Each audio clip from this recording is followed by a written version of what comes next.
why. Why is it important to know that she had a sore throat, congestion, slight cough?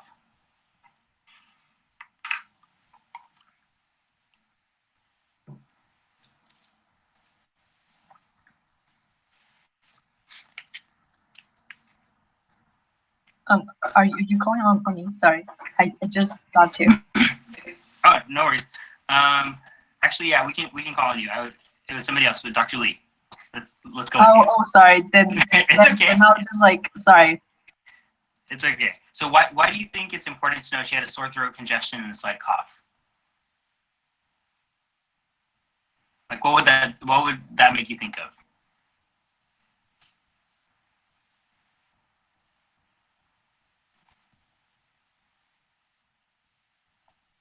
Can you guys hear me okay? Yes.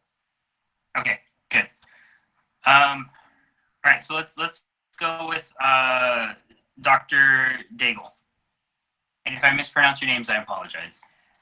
Can you hear me? Yeah, I can hear you. Okay.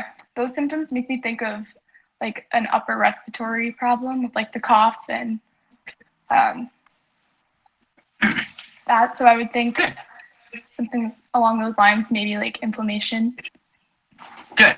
So sore throat, congestion, a little bit of a cough. That sounds more like an upper respiratory infection. So what's the difference between an upper and lower respiratory infection? Where's the cutoff?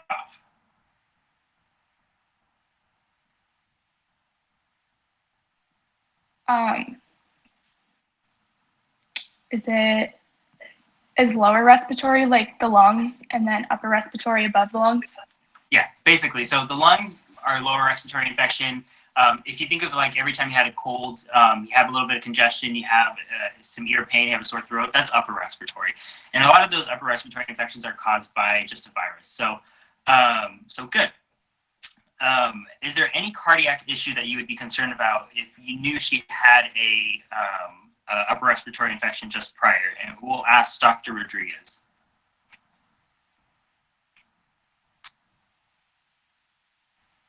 I'm sorry, can you repeat that one more time? Yeah, so we know she had an upper respiratory infection just prior to the onset of her chest discomfort. So is there any cardiac issues that would necessarily cause, that can be caused by this upper respiratory infection?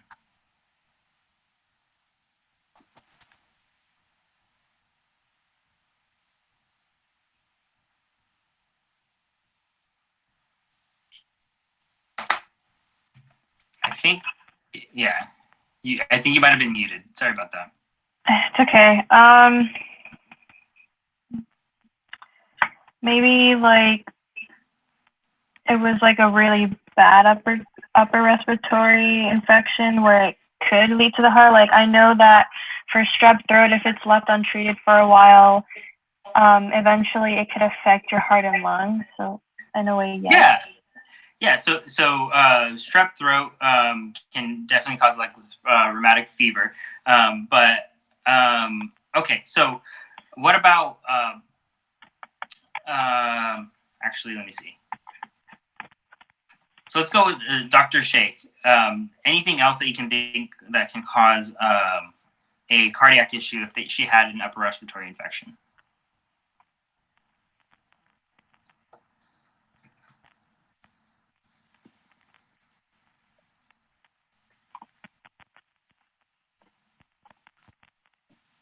Dr. Sung, Michelle Sung. Yeah, could you repeat the question again? Sorry. It's okay. So if she had a upper respiratory infection that is giving her, and now she has chest pain, is there anything specific that you would be thinking of? I'd be thinking of like something to do with the virus or like bacteria in her system that might be causing like an infection maybe in her that's causing the pain in her chest. Okay. Dr. Vidal. What do you think?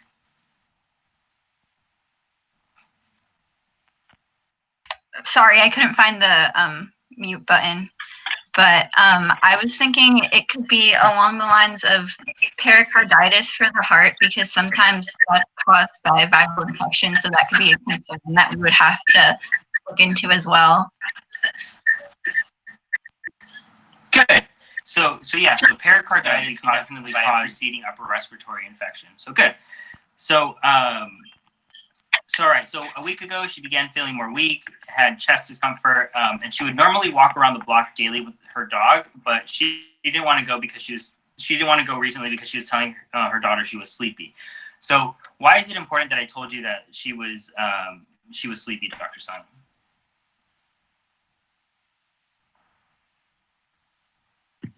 I think it could maybe have to do something with like either her not being able to actually sleep, so she's sleepy, or that she like feels lethargic because of like lack of blood flow or something like that. Yeah. So the I think later on I said that she looked lethargic. So that's good because basically what we're trying to get at is she has a normal routine in what she does normally, but now she's having symptoms that makes her not want to do the things that she usually wants to do. And so that's an acute change from her baseline. And so she does have a history of dementia, but it's important to be able to distinguish between her dementia and something more acute that's happening to her. So knowing kind of what she does before and now the sudden change is very helpful. So good. So, and then I say 6 days ago, she was up at night confused and couldn't sleep because of her cough. So the Dr. Malik, if I'm telling you that she's confused, why is that important? Why can we say it's not just her dementia? I think it could also mean that if she's confused, that she probably isn't taking the medications properly, since she's also left alone and her the people who take care of her aren't home most of the time. Also, I think it just shows how it's affecting her cognition.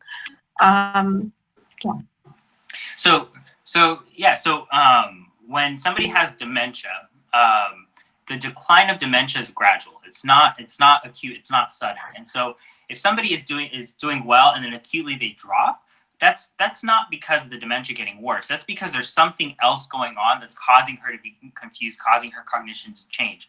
And so a lot of times when we see that acute altered mental status, in the hospital, we think of something like a stroke, an infection, stuff like that. Something that acutely happened to the patient that changed it. But it's important to be able to tease that out so that we know, is this her dementia at baseline? Is this where she usually is? Or is this something new? So I hope that makes sense. Okay.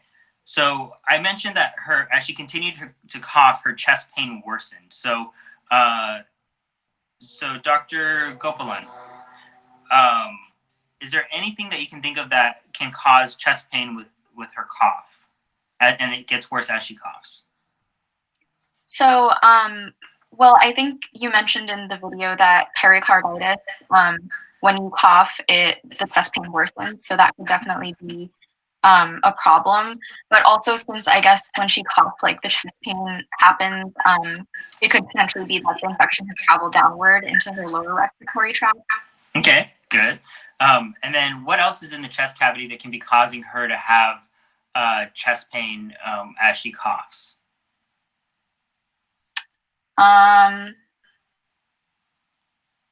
Like other than the heart and the lungs? Yeah.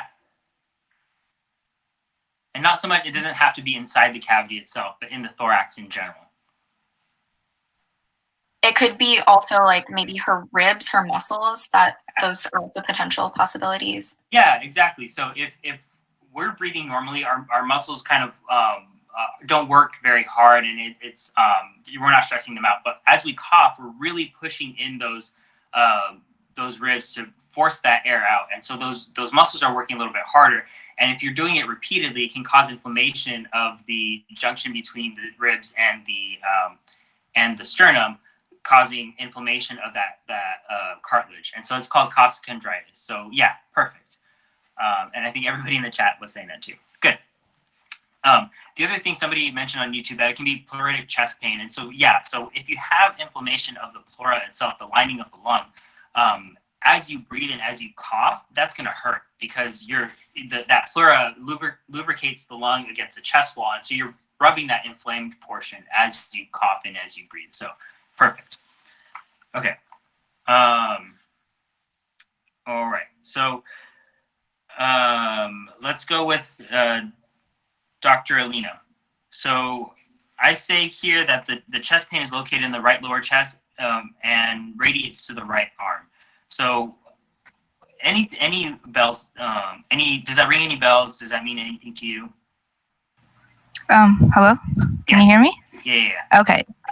So because she's having pain in her right side and right lower chest, it could be because her diaphragm may be inflated or inflamed, or she could be having pain. I think it's called referred pain. Because I think there's a nerve that connects to the diaphragm and goes to the right shoulder. So she could be experiencing pain because of that, and because her diaphragm might be like inflamed, that could cause it. Good. So yeah, referred pain is one possibility. So with the diaphragm, it's innervated by the phrenic nerve, and the phrenic nerve allows the diaphragm to move. And so if you have pain and irritation in that area of the diaphragm, it refers to the right shoulder because the nerves that come from the neck actually go out to that shoulder as well. And so you're feeling the inflammation and the pain at the diaphragm, but your brain is sensing it as the shoulder. And so that happens a lot as in other parts of the body. So if somebody were to have surgery and it was a laparoscopic surgery, what we do is we put air inside the belly so we can actually look inside the belly with the instruments that we're using. And so after everything is taken out, you still have a little bit of air in the belly, and that irritates the diaphragm. So a lot of patients after that surgery, they will feel like they have shoulder pain, and it can last a few days, and it's really irritating, but it's not anything dangerous. It just means that there's a little bit of air that the body still needs to reabsorb. Same thing with males. If they are hit in the testicles, it hurts in the belly because that's where the testicles originated from. So I hope that makes sense. So I'm saying that the pain is sharp and stabbing. So Dr. Shetty, does that help you at all narrow down your differential diagnosis? For sharp pain,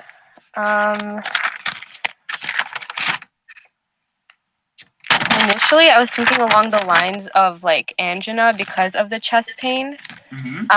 But according to like the chest x-ray and just like the shortness of breath, I was thinking along the lines of pneumonia. Good. So let's take a step back. With the quality of the chest pain, if it's sharp and stabbing, does that change your thought of it being a cardiac issue or versus like a pulmonary issue, or is it kind of all up in the air? I feel like it could be all up in the air because I feel like with myocardial infarction and angina, there is sharp pain. I'm not sure about pneumonia, but I feel like you need to look at further tests like troponin levels and like just like vital signs to make a conclusive diagnosis. So pneumonia can cause sharp stabbing pain in the chest. The typical description of cardiac chest pain is a pressure that is on the chest. It feels like there's an elephant sitting on you. A lot of people will mention that they feel like they're going to die. They have an impending sense of doom. The sternum, it feels like it's right underneath the sternum and sometimes can radiate to the left shoulder.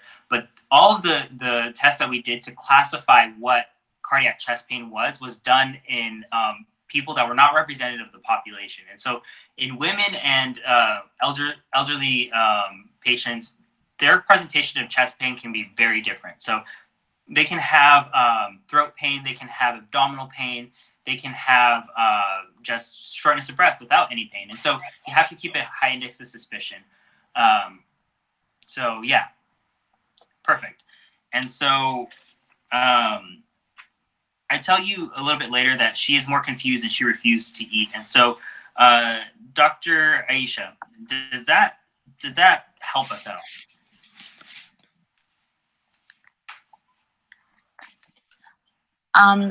Because she's more confused, it could potentially mean like she has a decrease in her blood sugar, and like if not enough glucose is going into her, like it's not enough is going to her brain, so that could cause some confusion. Potentially, yeah. So that is one possibility. The other is that, you know, this if we're trying to get her history and we're trying to figure out is she acutely altered or not, knowing that she doesn't want to eat is important because that is an acute change from her baseline. And so a lot of times, if you think back of when you're really sick, you lose your appetite, so you don't want to eat, and so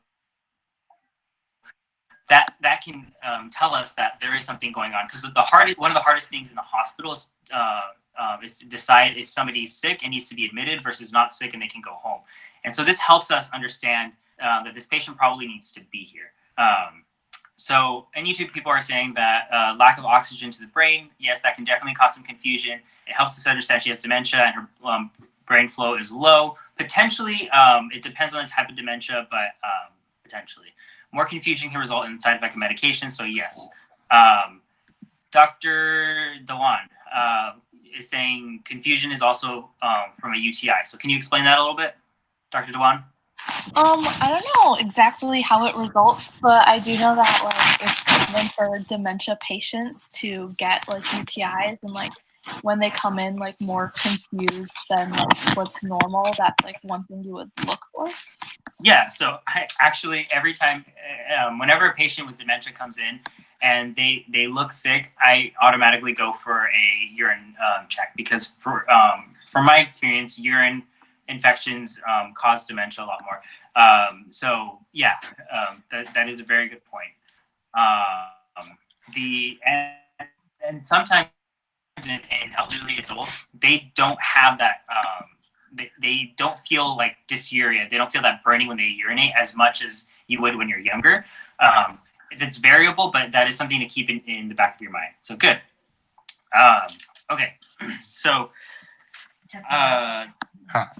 we'll go with Dr. Sherry. So Dr. Sherry, you see that she denies chills, vomiting, abdominal pain, hemoptysis, loss of consciousness, palpitations, and anosmia. So any one of those stick out to you a bit more?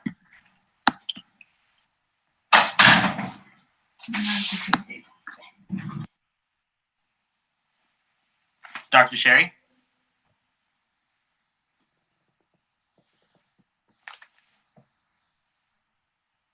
Okay, so let's go with Dr. Matthew. Could you repeat that for me, please? Yeah, so out of her review of systems, so the chills, the nausea, the vomiting, the abdominal pain, the hemoptysis, the loss of consciousness, palpitations, and anosmia. She denies all of that. So would any of those help you a bit more? I mean, I can definitely rule out COVID because she.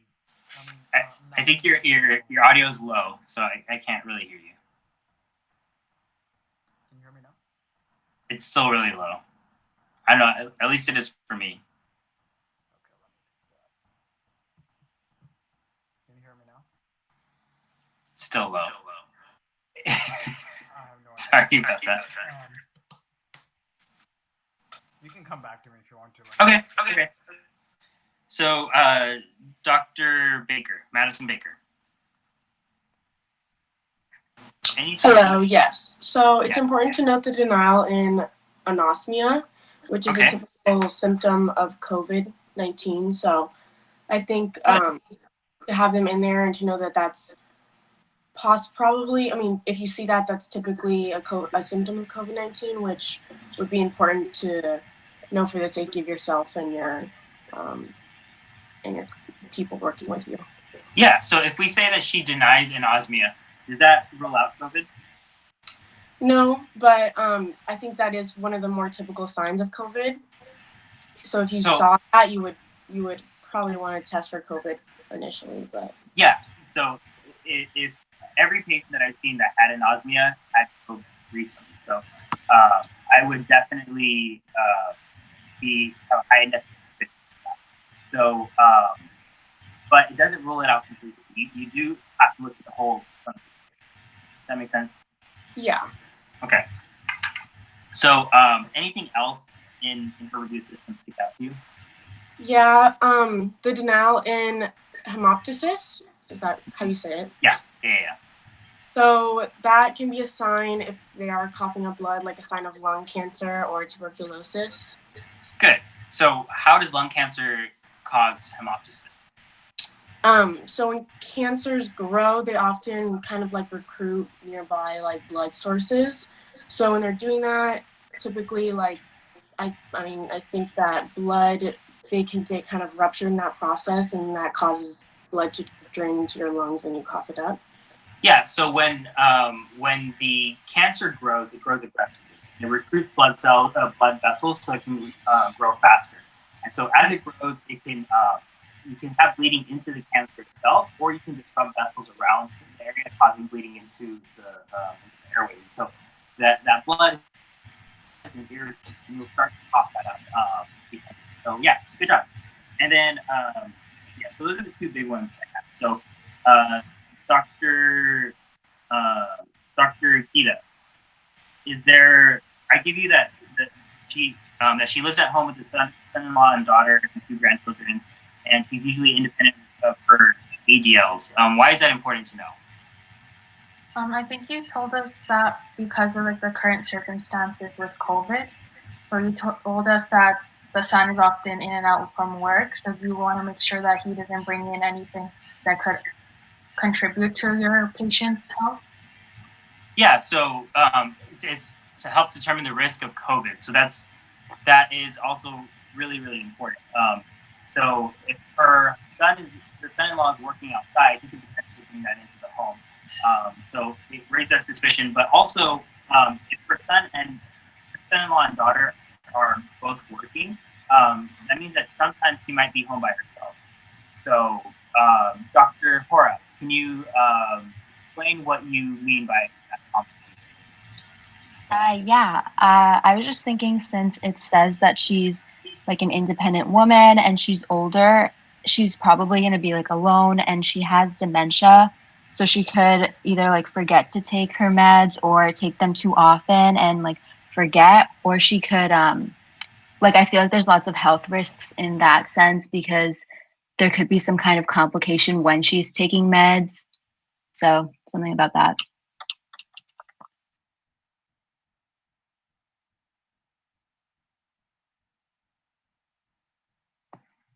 I think you're muted. Sorry. Can you hear me now? Yeah. Great. So if she took her medications and she's taking it herself, and she forgets that she took it and she took more, well, now she's overdosing on her medications. But the opposite is true as well. If she forgets to take her medications and, for instance, she has diabetes and her blood sugar goes super, super high, well, you can be getting things like diabetic ketoacidosis, which is basically your body's unable to actually use the sugars that it's making. Your blood sugars are really high. You start breaking down keto acids and your blood becomes more acidic. You end up having confusion. You can have abdominal pain. You can have a whole syndrome of things. But it's important to know, if she's in charge of her medications or not, because that'll help us define her risk of overdosing or underdosing her meds. So good. All right. So Dr. Chawla, is there any of those meds that she is taking that would put her at a higher risk of confusion if she were to take too much of it?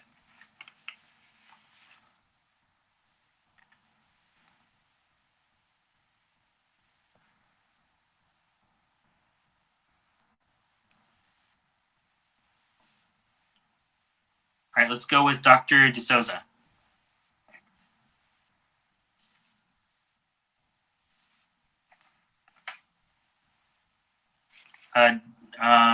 Dr. Alina, why don't you take that one?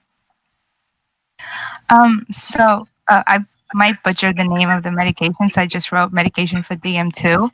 I think that because I looked it up and it lowers your blood sugar, and so having too much of it in the blood could cause confusion. Yeah, so if you take too much of the medication, so glipizide is the one that will cause more of the hypoglycemia. So if you take too much of the medication and your blood sugar is coming down way more than it's supposed to, well, your brain functions on glucose, and if you have no glucose in your blood, then you end up your brain is not able to function. It can cause more confusion. You can pass out. a lot of different things. You can have seizures as well. So yeah, Dr. Bogdan saying that when we look at her blood sugars, we see that they're decently high. So yes, this is all theoretical because we know later on her blood sugar is super low. But if you didn't know that, you're going to want to look at that and rule that out. So good. All right. So let's go with Dr. Bogdan, since we called on you right now. So her blood pressure is 158/93. Her heart rate's 110. Respiratory rate's 24. Temperature is 100.5, and O2 sats 93. So can you interpret those vitals for me? Well, for me, so one of the big things that stood out was like how high her heart rate was, mostly because she had shortness of breath earlier. So I was kind of thinking somewhere along the lines of a pulmonary embolism. But because like everything is elevated and it's not like only one thing, that kind of made me think that it might have had something to do more with like an infection. So like I know in your readings that you assigned, you talked about I don't know how to pronounce it, like SERS versus sepsis. Sepsis having a source. So I think like if we were able to find that source later on, then maybe we'd be able to say sepsis. But I think right now it would be SERS. SERS, is that how you say it? Yeah, so SERS. So what is the criteria for SERS? From what I was reading online is that you have to have an elevated heart rate. Like I think it was, you had to have half of the following, like 2 out of the 4, but it was like an elevated white blood cell, high heart rate, high respiratory rate, and an elevated temperature. And I mean, she kind of has all of those. Yeah. So SIRS criteria, so it's systemic inflammatory response syndrome. It refers to when you have some type of insult and it causes systemic inflammation. So you have to have 2 out of the 4. So you have to have an elevated heart rate, elevated respiratory rate, elevated temperature, and elevated white count. Technically, the white count can actually be low or high, but to make it easier, let's just say it's elevated. Now that tells you that there's some sort of inflammation in the body. Now, if you have a source for that inflammation, like an infection or some type of autoimmune process, well, now you can say they're septic, because they're septic due to a UTI, due to pneumonia, due to cellulitis, and so SIRS is just the general syndrome, but sepsis is the syndrome due to something. And then if, for instance, if let's say her blood pressure, instead of being high, was low, how would that change the categorization? Well, I mean, because her temperature and her heart rate would still be high, it could definitely still fall under like SIRS, but then I would probably end up ruling out pulmonary embolism because, oh, sorry, you said blood pressure or heart rate?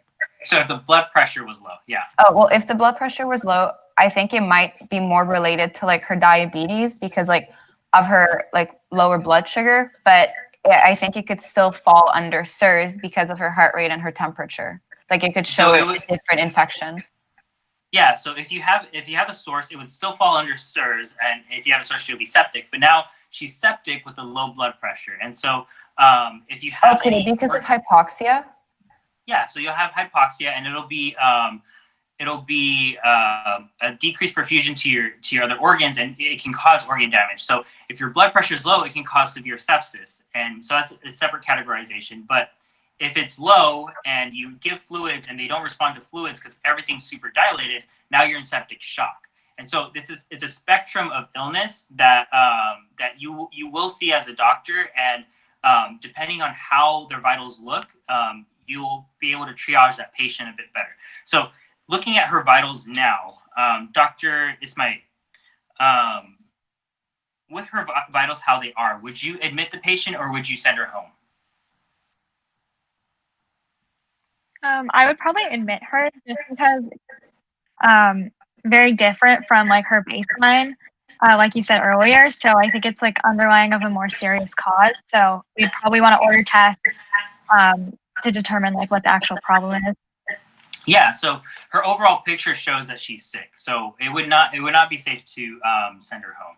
So Dr. Dulmi is asking, could the patient be experiencing a collapsed lung? Do you want to take that one, Dr. Ismail? I don't believe so. I think if she was having a collapsed lung, we'd see more like, honestly, I'm not sure. Okay. But I that's don't okay. think it's likely. So it would be less likely, more so because of the history, not so much of the vitals. The history was a more gradual onset chest pain, not so much that sudden chest pain that you get with the pneumothorax. And then when we listen to her lungs, you'll see the lung sounds don't really sound like a pneumothorax. But good. Okay, so Dr.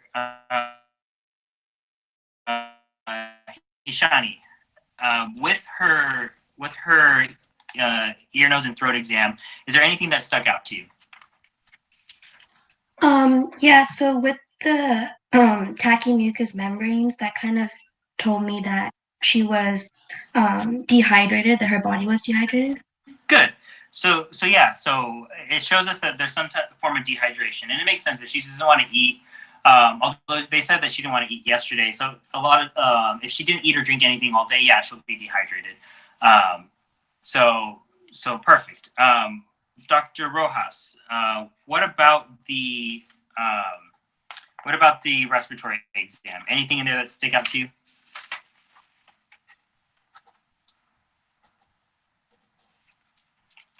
Sorry, I didn't know how to turn off the mute button. But no, for the respiratory exam, it mentioned mild crackles, so I figured that'd probably lead me to something. Okay. Yeah. What does it lead you to? With the mild crackles, it's pretty much something with the pain in the lungs. So then, from her other symptoms, I was narrowing it down to close to pneumonia. But then I tried to figure out what type of pneumonia, because it said that she had before it said she had a clear. She didn't really have color to her cough or. Yeah. So she didn't really have a productive cough. So Yeah, with pneumonia, you will see a lot of times you'll see a productive cough, but in elderly patients, sometimes they don't have a productive cough. So it kind of clouds the picture. But the crackles are a sound from the end of the airway. So at the end, you have these little grape-like sacs called the alveoli, and those are where all the gas exchange happens between the lung and your blood. And so if that alveolus is if it has air, some type of fluid in it, whether it be pus, whether that be just fluid from your heart, whatever, as it starts to re-expand, it causes a crackling type sound that really does sound like Rice Krispies. So the crackles tell us that there might be some fluid in the lung, and we don't really quite know what it is yet, but we know that there's something there. Would we be able to see the fluid through the X-ray that you provided us? Yeah, you would. Okay. So if you take the exam and correlate it with the X-ray, you know that there's something there. So yeah, very good. So somebody said that Sarah was saying, I don't think she would be able to breathe if it was a collapsed lung. So on that side, you would probably have difficulty breathing, and it depends on how bad the pneumothorax is. If you have just a small portion of the lung that was collapsed, then yeah. You can still breathe from that side. But if it's the entire lung is collapsed, that can be pretty painful. But the other airway is also good. So you should be able to breathe from there.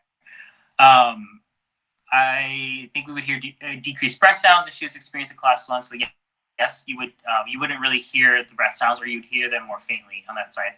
And then if you tapped on the lungs, it would sound more hollow. Because if you think about a drum, it's similar to that, where the air between the lung tissue and the chest wall makes the sound resonate a little bit more. Versus if it was more solid, like the lung tissue itself, it'll be more dull and it wouldn't sound like that hollow sound. So I hope that makes sense. And then someone on YouTube asked, can you see a collapsed lung on X-ray? And yes, you can. And so I'll put out a video on radiology, and I'll show you exactly where you'd be able to see it. So would the O2 sat be significantly lower if it was a collapsed lung? Yes and no. It depends on how big the pneumothorax is. Again, if it was very small, you can still compensate a lot of that portion of the lungs. You can compensate with the rest of the lung, and your O2 sat can be okay. But if it's the entire lung, a lot of times you will see a decreased oxygen saturation. So hope that answers your guys' questions. Okay, so let's go on to the lab. So Dr. Van Werder. Can you interpret the CBC for me? Or Von Werder. I apologize for the mispronunciation. Yeah, no problem. So basically what was pretty significant was the elevated white blood cell count around 16.9. Okay. So that's pretty an obvious sign of infection. Okay. And then let's see. And then like the hemoglobin was normal and the platelets were normal. So those were kind of the only thing that you were kind of like looking for is white blood cell count, and we're already kind of looking for a sign of infection, and pneumonia has not been ruled out completely yet. So it's kind of just continuing that story. Yeah. So so the white blood cell count being elevated, is it always infection? Not necessarily, but I don't know what else it could be. But that's a strong sign of it, at least. Yeah. So definitely, if you have an elevated white blood cell count, you always have to consider infection. But in general, it means inflammation. So so there's some type of inflammatory process going on. So Dr. Hora is saying that it can be cancer or sepsis. So definitely, if you have a leukemia, that's a cancer of the white blood cells themselves, so that would be elevated. Sepsis, it would be from an infection, most likely. Autoimmune disorders can cause an elevated white blood cell count. If you take, Dr. Dewan is saying steroids, so steroids can also take it too. You can increase it as well. So yeah, good. Dr. Garg is saying if you have thrombosis, then would you have a high platelet count? What is your thinking there, Dr. Garg?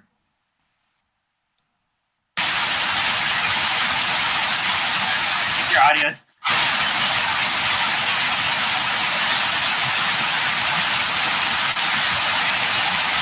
Dr. Garg, I think your audio's. All right, Dr. Garg, I muted you because it was very loud. That microphone is infected. So, so if I don't know if that was something on your side or my side, but yeah. Okay, so somebody had mentioned. Okay. All right. So, let's see. Dr. Dewan, can you interpret the basic metabolic panel for us? So one of the two things that I saw were high were the BUN and the creatinine levels, which was I'd say significantly higher than her baseline. So although she has chronic kidney disease, I think it said, it's like worse than normal. So there's like some kind of like injury to the kidneys, like they may not be like perfused properly or something like that. Yeah, so she has chronic kidney disease. So we know that her creatinine at baseline is elevated. And so the hard part is trying to figure out, is this the chronic kidney disease that is causing the elevation, or is it an acute injury on top of that? So I believe the criteria for an AKI is about 30% above baseline. So for her creatinine is usually about 1.1, 1.8 would definitely hit that. So so with her underlying CKD and now this possible acute injury on top of that, what are some things that can cause that acute injury?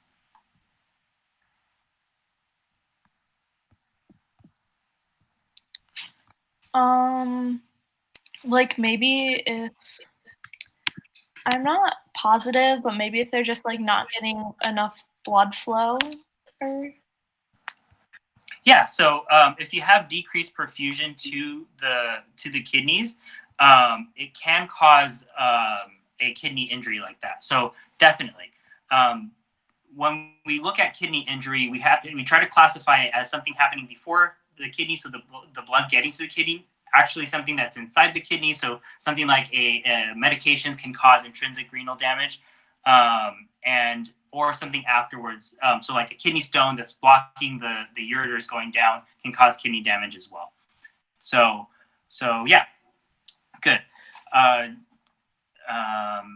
Dr. Hora is asking, isn't her glucose high too? How do you rule out DKA? So so if she if she has DKA, her blood sugar would typically be a lot higher than what it is right now. I think right now she's at 288, and her A1C is like 9 something, so she runs on the high side anyways. And so if you actually had DKA, you'll have other symptoms. You usually have abdominal pain, you can have some nausea, some vomiting, you can be breathing fast. The dehydration will fit with DKA as well, but the key to DKA is looking at her blood and seeing if she's acidotic. And then you can also look at her urine and see if there's ketones in it, because DKA is diabetic ketoacidosis. So you're making these keto acids so that you can actually have energy because you can't use the glucose. So her picture doesn't look like DKA just because of her sugar levels, and she's not really showing signs and symptoms of DKA. But that is a very good thought because DKA can cause confusion. Perfect. So Dr. Rodriguez is saying for the UTI, the patient needs to experience painful urination. Not always. Sometimes for elderly patients, you don't have to have painful urination. And Dr. Azam is saying, isn't her bicarb high, so her blood would be on the more basic side? I think what was her bicarb? Her bicarb is slightly elevated, but usually you're right with DKA. Your bicarb will be low because it's a buffer. And so if you have more acid in your body, your bicarb is going to try to buffer that acid. And so you'll see the bicarb getting lower. And that's why when you're breathing off carbon dioxide, and carbon dioxide is an acid. So patients with DKA will breathe very fast so they can blow off more CO2 to blow off more acid. And so that's the respiratory compensation for the acidosis of her blood, which is a very complicated topic and will probably take a long time to discuss here. So if you have more questions about it, you can always message me or put it in the classroom stream. Okay, so Dr. Ka, can you discuss her troponin a bit more? So her troponin level is a lot more high than her normal baseline, and so that could lead to a possible myocardial infarction because her heart is damaged, or it could also be because of damage of not getting enough O2, since we saw earlier that she did have low oxygen saturation. Yeah, so the troponin being 0.07, that is definitely elevated, but is it elevated to the point where you think that this is a heart attack? I don't think it's high enough to be a heart attack at the moment. Okay, and why is that? I feel like if it was having a heart attack, then we would need to check the troponin again, because if it was a heart attack, then it would continue to rise due to the increasing damage. Good. So what would you be able to do to get to check to see if this was actually a heart attack? Is there any other test that you would get? Possibly an EKG to look at the heart signals. Good. And what would you see on an EKG if it was a full-on heart attack? I think you would see more ST segment elevations or a diffuse T wave. Yeah, so you would see ST segment elevations in a specific territory. Sorry, it doesn't start. In a specific territory of where that vessel was occluded. So good. So Dr. Keela is saying demand ischemia. Can you explain that a little bit more, Dr. Keela? Well, I was just saying demand ischemia because you was talking about how the troponin level is elevated, and so basically I was just thinking of hypoxia and some type of decrease of oxygen being delivered to the perfusion areas of the heart. Yeah, so she has a history of CKD. So CAD, so coronary artery disease. And she's had stents in the past, so we know her vessels are affected. So they're a little bit more narrowed. As her heart is starting to work harder because of this infection, and it's beating faster, it's going to demand more energy, more blood flow. The problem is when you have narrowed vessels and you're not able to perfuse very well because of them, as your demand goes up, you might not be able to meet that demand. Especially in the setting of sepsis where your blood pressure might be a little bit lower. Hers is a bit higher, so it doesn't quite fit the picture, but we know that as she has this history of CAD, and as her work requirements of the heart go higher, she might not be able to meet that demand. And so there might be a little bit of cardiac injury because of that, and her troponin might be released from the cells that were injured, but it doesn't necessarily mean that there is full-on cardiac death because there's not a complete occlusion of those vessels. It's just that the demand is higher than she can actually give at that point. So what we typically do is we give fluids, and that helps increase the volume of her blood, and that will help perfuse those vessels a bit better. So I hope that makes sense. But let's say Dr. Borges, let's say that she, we repeat her troponin and it goes from 0.07 to 6.0. What would you do at that point?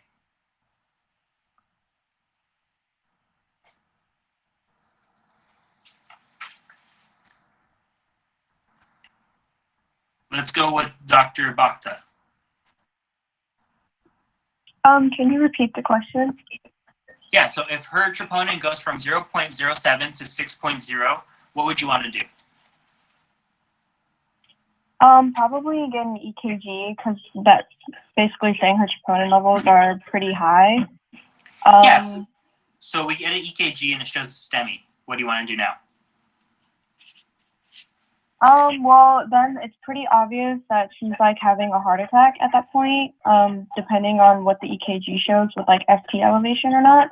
So at that point, maybe start like with an angiogram or trying to maybe get like a stent placement. Yeah, so you take them to the cath lab as soon as possible. They do an angiogram to look at how the vessels look like. So they inject dye through. So they put the catheter in one of the vessels, they snake it up to the heart, they inject dye, see where the blockage may be, and if they can put a stent there, they'll put a stent there and open it back up. So yes, exactly. So whenever you see an elevated trope like that, you always want to go and take them to the cath lab as soon as possible. So perfect. All right. So Dr. Jewel, what about the BNP?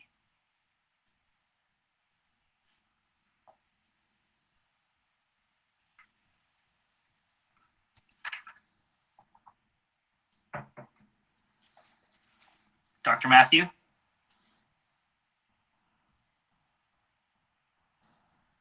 Okay. So let's go with Dr. Chowdhury. What about the BNP?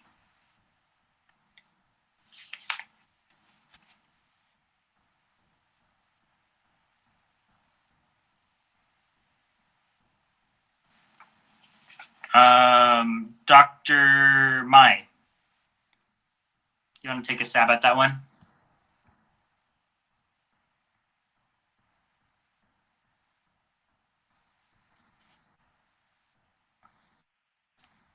Nope. Okay. So the BNP, if anybody else wants to try it, you can go for it.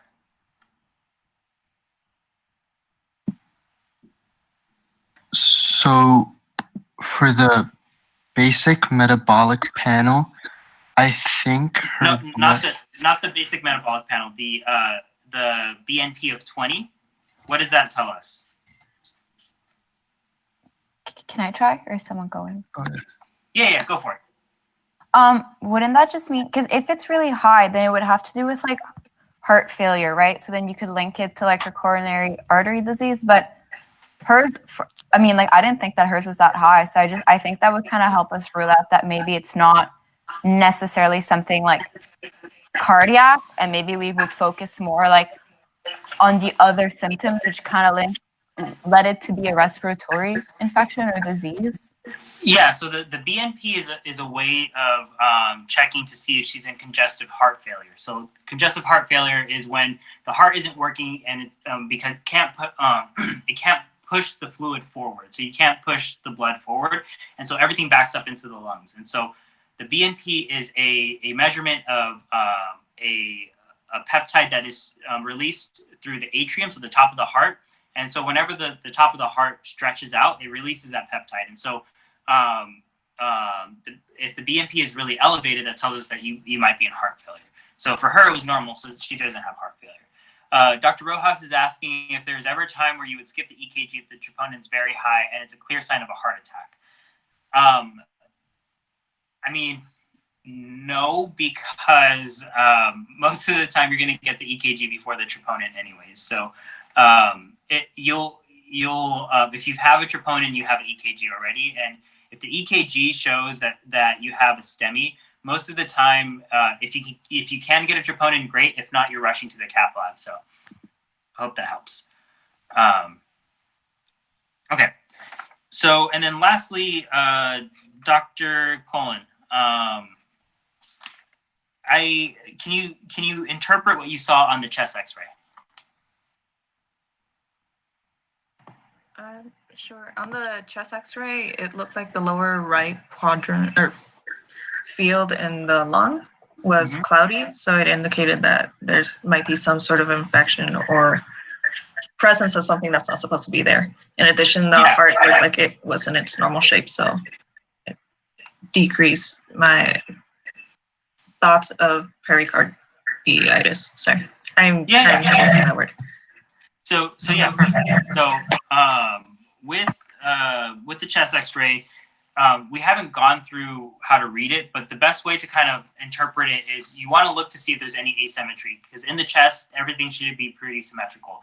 The heart is there, so it's going to be a little asymmetrical on the left side, but the lung field itself should be pretty symmetric. So on the right side, on the lower right side, you see a little bit of haziness there. You see that there is some type of consolidation. So it's a little bit wider as compared to the left. So chest X-rays work because the X-rays are penetrating through the body and get read on a film on the other side. So if anything is more dense, it won't penetrate as much, and it'll show up as more white or more opaque.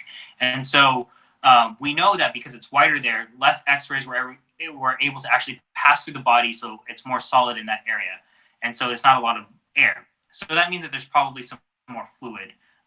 And so, like Dr. Rojas is saying, it matches the side where there was crackles. So for this patient, she ended up having a pneumonia. So with the pneumonia, she had a fever, she had elevated heart rate, she had elevated respiratory rate, she had a white count, so she was septic because of her pneumonia. Because of the sepsis, we had to keep her in the hospital and we had to treat her with antibiotics. But yeah, and so once they start getting better on the antibiotics, we can typically discharge them. Dr. Matthews saying, I read a paper recently that stated pneumonia could probably affect heart cells, thus affecting the functioning of the heart. I'm wondering if this is the reason why there's an increase in troponin. So if that was the paper from the New England Journal of Medicine, I think it was out like last year or something like that, that it showed different infections and how it can affect the risk of having a heart attack. So potentially, yeah, that could be one of the reasons why you had an increase in troponin. But it was more likely because of the demand ischemia. But I think that paper was talking about demand ischemia as well. So Dr. Abatul is asking, can we do an angiogram, or is that not necessary in this case? Can you explain your thinking, Dr. Albatul?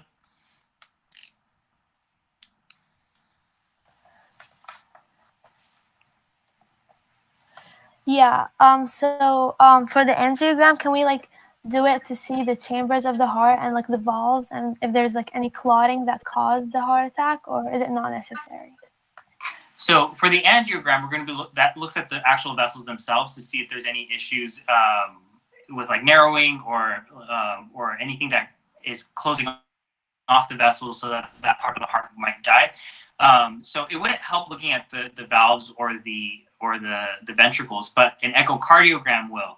The thing with this case, though, is because it seems more straightforward to be a pneumonia and not necessarily something happening with the heart, an echo wouldn't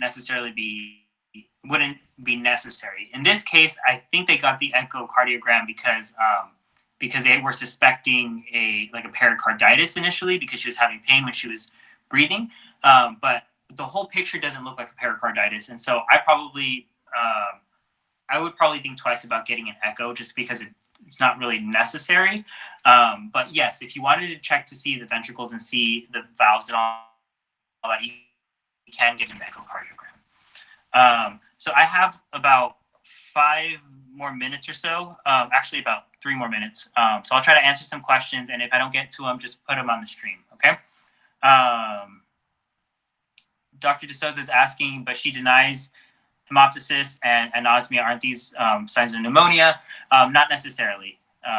Those are hemoptysis is going to be more of like cancer, TB. I guess with a severe enough of pneumonia, you can have a bit of hemoptysis. Anosmia is more specific to COVID at this time. How do you rule out a PE because of the tachycardia? So with the PE, the last video I posted on the pulmonary causes of chest pain, I talked about Wells criteria. And so you have to look at what the pretest probability or what is the likelihood of this patient having a pulmonary embolism is. She didn't travel recently. She has no real immobilization. She doesn't have any leg swelling. I don't know if I actually put that. No, I didn't put that on here, but let's say she doesn't have leg swelling. She's tachycardic, in a little short of breath, and she's a little hypoxic, so that does go towards it. But she, on the X-ray, she has a clear sign of a pneumonia, and so pneumonia is more likely than a infarct, especially because she has a fever. So I would think that pneumonia is more likely, and that's why I wouldn't go in and chase down a pulmonary embolism. More so because if we're thinking pulmonary embolism, you have to get a CTA. So you have to get a CT of the thorax with contrast. That contrast can actually affect the kidneys, and she's already in acute kidney injury, so you can actually put her in kidney failure because of it. So there's a lot more to think about with that. There are other scans you can do, but they're not as reliable and not as quick. But because her overall picture sounds more like a pneumonia, I probably wouldn't think that this was a PE. But if that doesn't make sense, we can always talk about it a bit more. Pneumonia have anything to do with her elevated ALT levels? Her ALT I thought was normal. Yeah. Dementia can cause pneumonia. So a lot of times you get pneumonia because you aspirate and you have an aspiration pneumonia. So you eat something, drink something, and it goes into your lungs, and you introduce the mouth flora, so the bacteria in your mouth, into the lungs themselves, and that can cause pneumonia. And a lot of times that's because you no longer are able to really protect the airway and make sure you swallow into the right pipe. The altered mental status is definitely due to the pneumonia. It is one of the leading causes of death in patients with dementia. The AST and the ALT were just labs that we ordered. It doesn't really have to do anything with the pneumonia.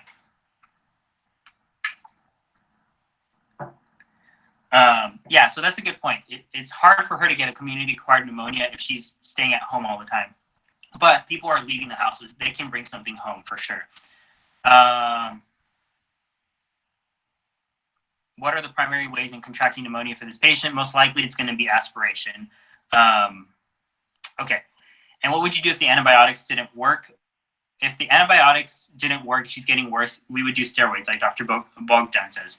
The steroids would decrease the inflammation in the lungs, and most people that have pneumonia will die because of that inflammation, not so much because of the pneumonia itself. They can die from the sepsis, but that inflammation causes you to have an inflammatory response within the lungs and causing ARDS, exactly. And so you basically, all the vessels become leaky and you start building up fluid in the lungs, and patients end up needing to be intubated, and then they can die. Steroids would raise her blood sugar though. All right, so I am late for the next class, so if anybody has any questions, put it in the stream and I will try to answer it. I hope this was educational and you got a better feel of how this works and the process of getting to the right answer. Next week it's going to be a little bit different, but it should be a little bit more interesting. So you guys have a good day, stay safe, and we'll see you next week.